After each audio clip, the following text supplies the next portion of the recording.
Негізі жаңа конституция жобасын талқылағанда ел назарын тіл дауына аудару о бастапқыда ойластырылған жұмысқы жоспар сияқты көрінеді. Негізі бұл жаңа конституцияда біз қоғам болып, ел болып, билік болып, президентке шектен тыс билік өкілеттілігін бермеуді талқылауымыз тиіс еді.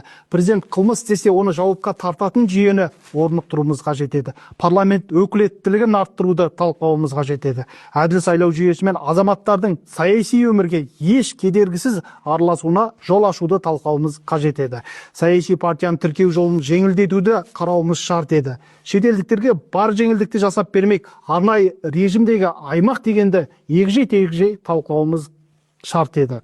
Қазіргі кепке қарасақ, орда жұртты тіл мәселесімен шулатып қойып, өздеріне ғана керек баптарды көрсетпей тықпалап отырғандай. Ал өздеріне керек бап ол президентке шектен тыс билік беру.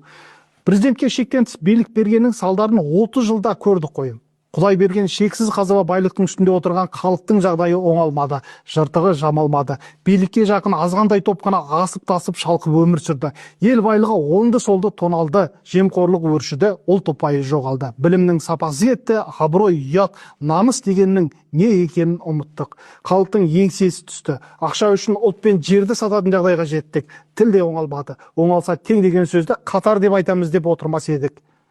Қысқасы, шексіз билікті алған президент елді ұшпаққа шығармады. Әділдік сұрағанды қамады, шындықты талап еткенде қудалады, күреске шыққанда атып қырып салды, алаңдарды қызыл қанға бояды, жазғысыз елді жылатты. Жаңа конституция дегенде біз конституцияда бас әріппен жазатын сөздерді емес, осы президентке берілетін шексіз билікті ең бірінші кезекте ескеруіміз, талқылауымыз, тосқауыл қоюымыз керек деп білемін. Президентке шектен